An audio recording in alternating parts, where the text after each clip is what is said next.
Black woman. The most disrespected person in America is the Black woman. The most unprotected person in America is the Black woman. The most neglected person in America is the Black woman. So said Malcolm X in 1962. It's 2021 and still nothing has changed.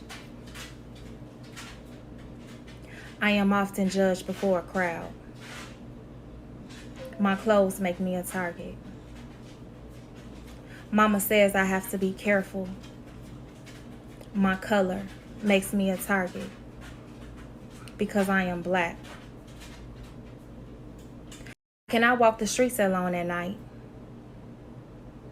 Because I am Black and I am a woman. They tell me to show emotion, but not too much, because I am a Black woman. They say the most powerful thing I have is between my legs, because I am a woman. They tell me I'm usually from a broken home, because I am Black. I'll never be as good as my male counterparts, because I am a woman. I am often judged before a crowd.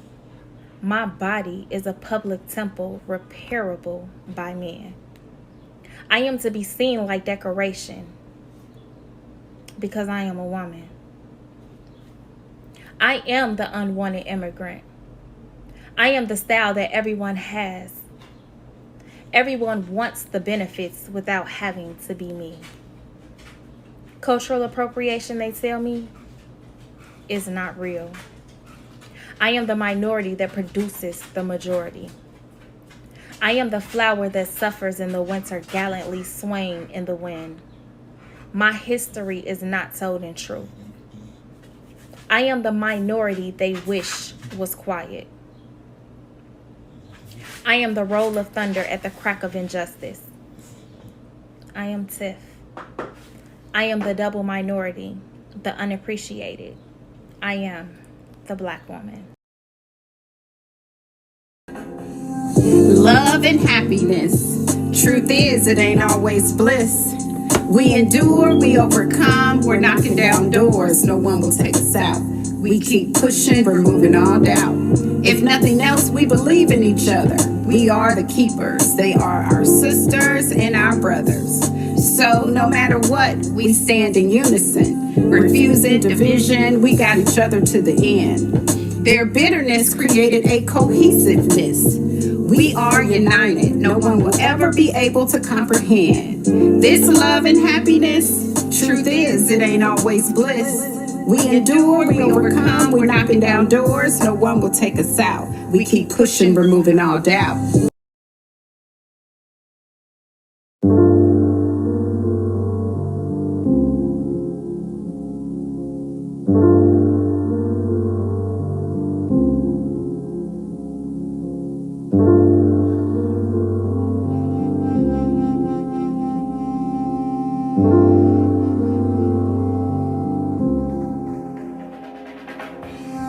Love and happiness.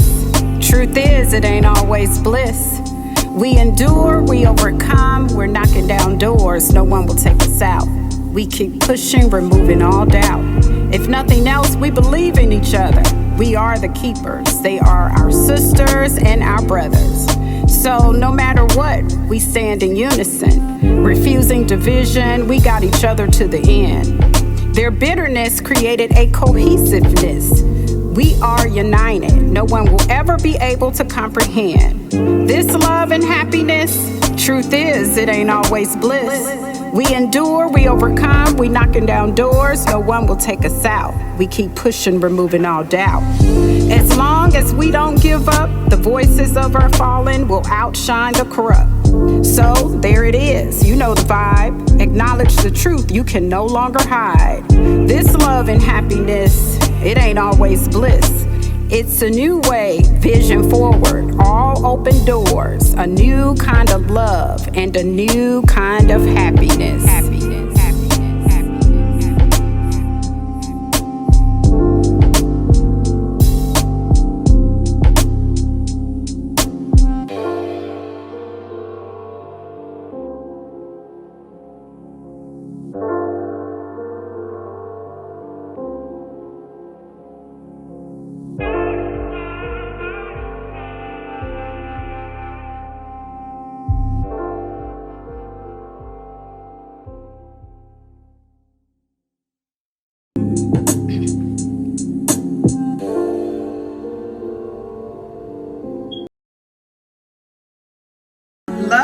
happiness is that it is the call for us. It's a call to action for us to actually unify as a people. Although others may not understand our passion for how we are handling, how we handle each other within our community, or, the outcry that you may see, the frustration, you really need to know that there is always a love for our people. There is self-love. There is self-love. And we have to make sure that we focus on those things. We have to stop listening to people who would say, well, y'all killing each other anyway, right? No excuse for the behavior. No excuse. That does not make it right, no matter who says it. So we have to learn to get together, to come together, to unify, to empower each other, to take care of each other. And nothing is wrong with that. There is absolutely nothing wrong with us loving each other, being happy for each other when we succeed, expressing that to the world. Nothing wrong with it. So just stay hopeful, stay focused, keep staying positive, keep saying positive words, actions, deeds, keep doing them, and guess what? Your work will not be in vain. Remember that. We are the descendants of a passive generation. We take up the torches of the slaves they try to deface. We gladly tear down strongholds. We are mighty and bold. Suppressed or depressed, it's okay. Rest, my people, for we will conquer, although they think we are oppressed. We have to raise hell, not so they fear us. No, we are loud so that they clearly hear us. It is the silence that causes outrage. Secret envy founded on years of disgrace. The time is now, we cannot delay. Waiting passively led to the events of today.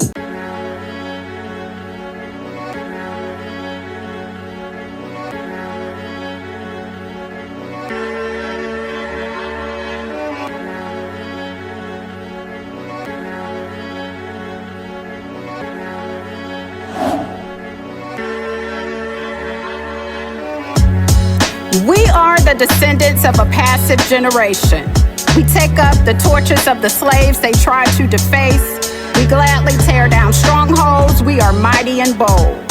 Suppressed or depressed, it's okay. Rest, my people, for we will conquer, although they think we are oppressed. We have to raise hell, not so they fear us. No, we are loud so that they clearly hear us.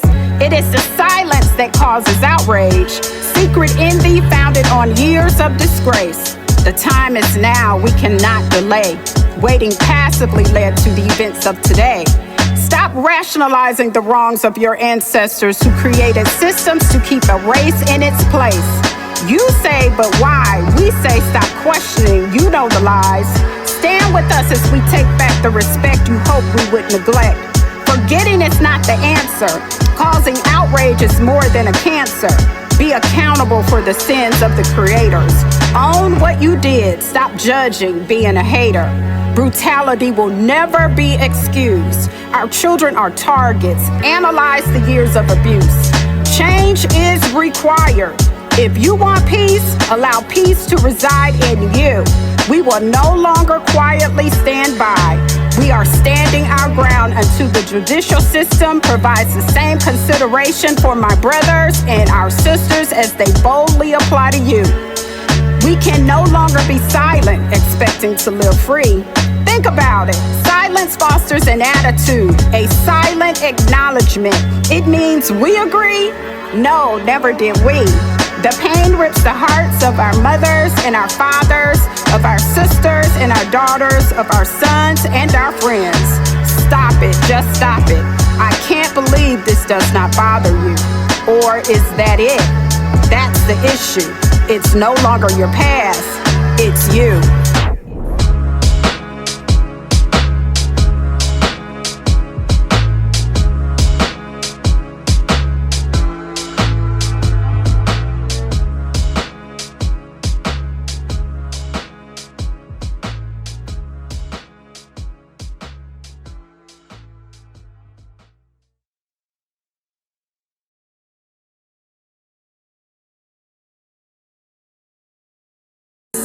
it's you. So now we want to make sure that we pause and acknowledge our fallen. You know, the words of this song speak to the outcry that we have seen in the past, a reoccurring issue. Now, because of technology, we're able to see injustices as they happen. We're able to see the footage after it happens. We're able to feel the pain, be with the family, hear verdicts that end in not guilty, although we see and we hear guilt. So this issue, right? Systems that are in place to protect some that cannot continue to be protected because it's a crime. Those are crimes. So we're going to continue to speak out. We're going to continue to fight. We're going to continue to let the people know.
What will be something that I want them to agree to?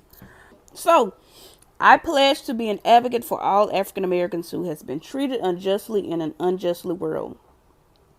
I pledge to encourage every black person to vote and stand up for your civil rights. I pledge to stand up and speak out against police brutality among African American men and women of this nation. I pledge to do my part to create peace for one and all. I pledge to respect people of all race despite how they treat me. I pledge to join my black brothers and sisters and unite. Together we stand, divided we fall. No justice, no peace. We are what matters. And always remember, in the words of Kendrick Lamar, we gonna be alright. So yes, you can definitely tell that was made up because no professional would quote Kendrick Lamar. But yes, that's the pledge that I basically, came from here. And so I hope that you guys agree to the pledge. Make sure that you go and vote. That is something that we have to remind y'all every year. Why we gotta remind y'all that every year? But yes, make sure that you are a registered voter. If you don't know where your voting place may be, you can always look on the website, and it'll tell you exactly where your voting poll is. The website is www.vote.gov.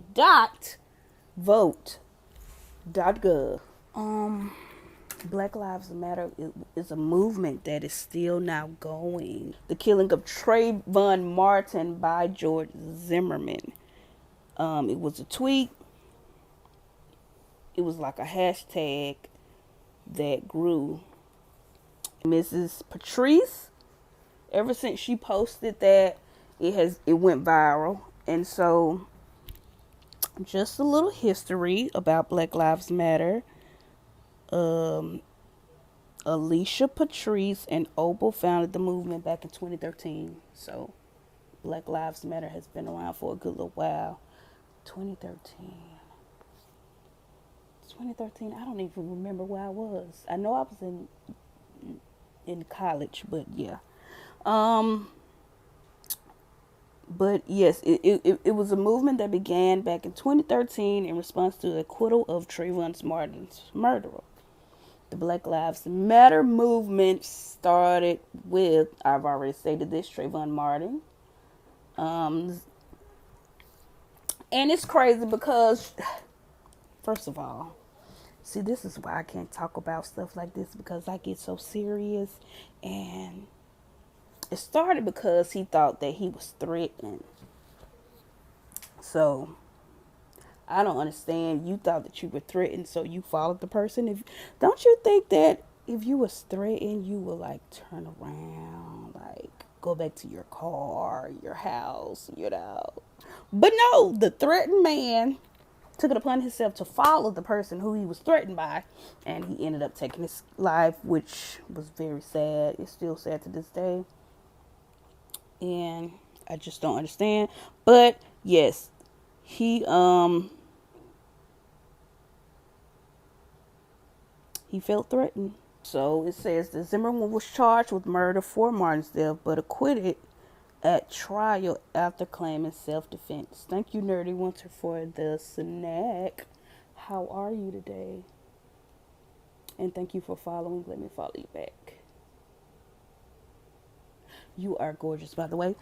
So yes, it started with the killing of Trayvon Martin, and we all know that George Zimmerman was acquitted for that trial. So that was back like in 2012. Back in 2012. So now the Black Lives Matter movement is worldwide. It's in the US, it's in Canada, it's in the United Kingdom. And it continues because, of course, we know that police brutality continues. Now, I was listening to someone speak about this, and they were saying, like, what are some ways to avoid it, or what are some ways that we can stop it? I honestly think you can't stop it. Thank you for the like, and thank you for the snack. I think you can't. I think you can, but I think you can't. You can because, number one, anytime you're approached by an officer, just, do what they say. Number two, you can't because, say for instance, you do what the police officer says. Sometimes I think that the police officers take their badge too far. They forget. And they do too much sometimes. They just do way too much. Like, no, it shouldn't be no reason that you just pulling somebody over because they didn't turn on a signal and now all of a sudden they dead. Now, it's funny that I say that because I kind of had an experience like that. It wasn't me. It was a family friend. Thank God he's still alive. But one night we had went to get some pizza. And we were on our way home, and he was about to turn right. Yes, I remember that. We were actually by one of the historic football fields. I mean, not football field, baseball field, Rickwood Field. And so we were over here, and he was about to turn, and he gets stopped by the police. So the police says, "Sir, you didn't use your right signal on your turn." So I'm just thinking it's okay, he didn't turn on his signal. Okay, fine. But then he started asking other questions, and then he tells him that he's not supposed to turn on a red light, and then he asks him to get out the car, and then he searches the car, and then he questions myself and my sister. And then I was like, how long this gonna take? Cause the pizza gonna get cold. And then my sister was like, good, shut up, this the police. And I was like, I am just ready to eat. But I just said all that to say, like, I feel like that was so unnecessary. Like, all they had to tell him was, next time, either use your signal or either just wait for the light. It's me, Nichole Shirell, here with my 11-year-old twin nephews, Drea and Nicholas. Nicholas is the oldest, Drea is the youngest, and we are discussing Juneteenth and what Juneteenth is, and what do they think about Juneteenth at the age of 11. Yesterday, which was June the 17th, President Biden signed into federal law recognizing Juneteenth as a federal holiday. It is my understanding, I know the state of Alabama signed it in as a state holiday as well. So it is recognized as a federal holiday. If you Google Juneteenth, you will find definitions to help you understand what it is. President Lincoln signed the Emancipation Proclamation, which was in order to free the slaves, but didn't completely free all black people, African Americans, Africans, anyone who was enslaved during that time. 2 years later was when all black people were freed. All slaves were. So we are here with Drea and Nicholas, and they are going to be interviewed about Juneteenth. They are 11 years old, so they won't be in the camera, but you will hear their voice. What we'll do is I'll ask a question, and they can take turns answering. So first we have Drea and Nicholas here, and they will answer questions about Juneteenth and what it means for them. So we know what Juneteenth is. We just heard the definition, and I just want to ask them a couple questions about what it means. So first, Drea, are you able to just go out by yourself, or just go outside by yourself and walk around without chains? No, I would. Yes.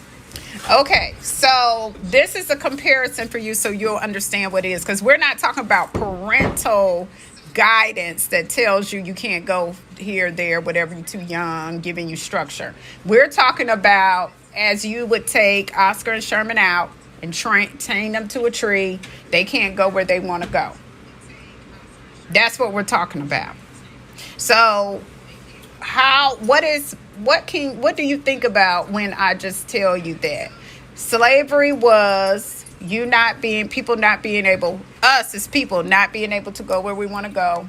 People rode around with guns, individuals keeping us whipped. We were whipped. We had to basically just do labor work, picking cotton and all that stuff. So how do you feel knowing that, what slavery actually was? What people go through. Can you imagine living as a slave? No. What do you like about being able to be free, to say what you want? As a slave, you couldn't say what you wanted to say. What do I feel like?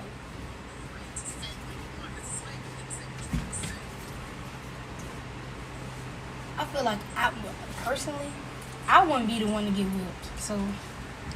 So you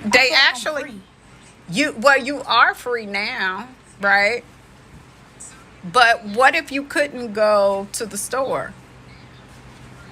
Then you'll have to eat what they give you, right? Right. And how do you feel about that? Not good. Not good. So would you jeopardize your freedom by, allowing anyone to take us backwards and reintroduce that to our society? So basically, how important is it for you to remain free? Very important, because I can walk out there. Talk loud. I can walk in the street without getting whipped or getting beat or basically racism. Was racism back then? Yes, come up because we can't hear you. Got to talk loud.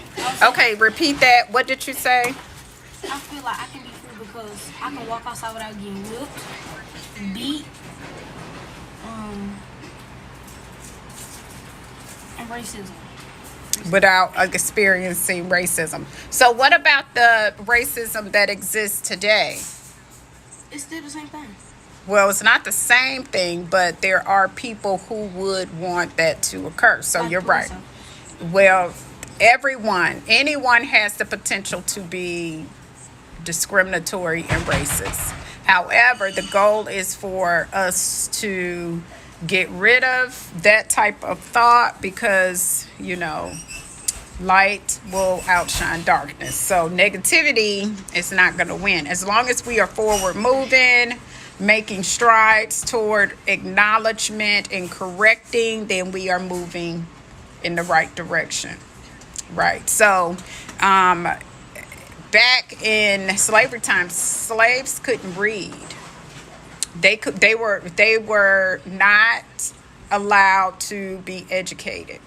So that is why education is so important. They weren't allowed to own anything. They weren't allowed to have any possessions. So I'm just trying to get you to understand exactly what we're talking about. Okay, Nicholas, your turn. Knowing that you would not be able to own anything, have anything, you wouldn't be free. How do you feel about that?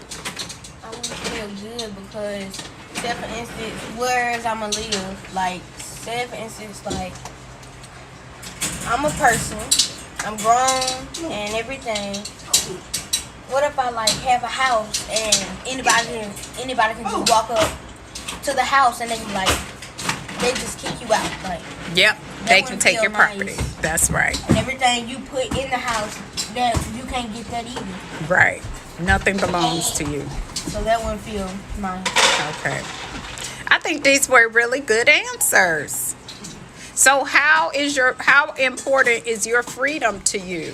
It's very important, and I'm glad that back then they signed whatever, and I'm glad that it's like not like I'm not being beat and I'm not doing anything. So these days it's like people, if you knock on like a neighbor's door and you ask them for work, they don't say, yeah, you could do it, but I ain't gonna give you nothing. They'll at least try to give you something. They'll pay you for your work. Yes. That's right.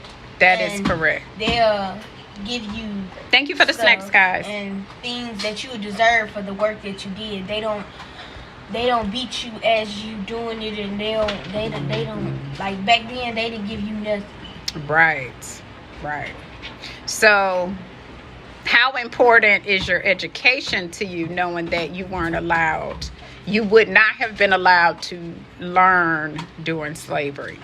I'm glad that I have my education because it's very important because back then people could not read, and people did not know nothing. So in the case that somebody, so if someone like if you see signs of, like, say I'm a slave, if I'm going through the woods trying to escape and I see a post, I'm gonna have to have my education to know what that post says. Say for instance, it says, oh, if you a slave, come this way. If I don't have my education, I will not know where to go.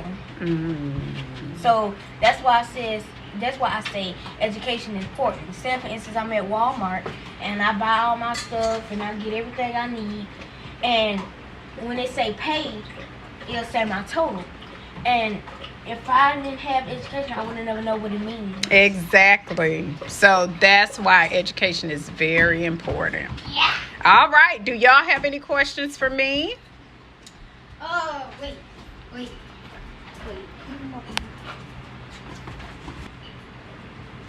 What would you feel like if you was a slave? Well, this is what slavery would mean. If slavery was not abolished and it still existed in 2021, it would mean that we would not own anything. We would not have any money. We would not have freedom. We would not be creative. So that would mean that there would be no black singers, no black actors, no black writers, no black educators, no black doctors, none of that. All white. Here, right? Now, slavery, there were some free states. That's why slaves escaped and went to the free states.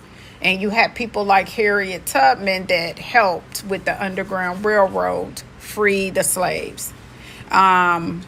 Me owning my own business and being a creative and having, a master's degree, a bachelor's degree, and in school for my third degree, my second master's, education is very important. That's why I always want to learn. Because the more you learn, the more you know, the more lucrative your future will be. Any more questions? I wish we had more people like Harriet Tubman, because when she tried to escape, she just didn't think for herself. She just didn't go, I'ma just take myself to freedom. She went back for her family and friends, and some didn't make it, but they all went to freedom.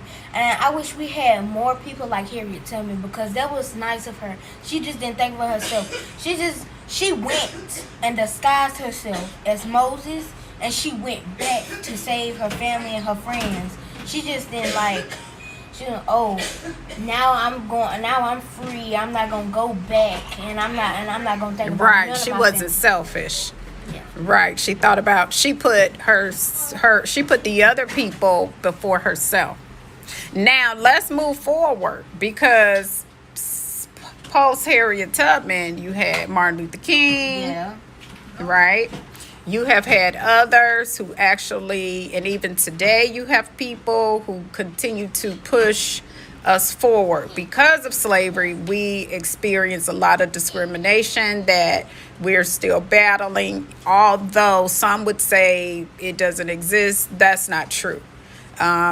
If you think that there are no races, then that means that you are naive or you are a racist. And you don't have to be a certain skin tone, race, or creed to be prejudiced or racist. Anyone can be. Right? Yeah. So, is that pretty? Any more questions? That's it? All right. Well, thank you guys for joining us for our interview of the twins, Nicholas and Dreashawn and Nicholas. Again, they're 11, so couldn't put them in the camera. But I love this banter. I love the communication. I love their forethought. Wasn't this it? You don't know what love is until you've learned the meaning of the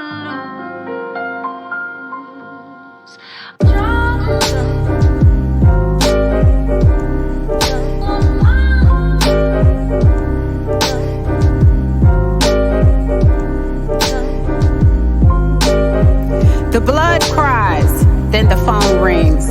A parent's worst nightmare, Lord, not my baby. She yells, it cannot be. People placed in a position to protect and serve make life-altering judgments, decisions, taking lives, leaving voids and hearts holes. Treating us as animals will not justify lies and blind eyes that alter your life. You will have to give an account, facts, no doubt.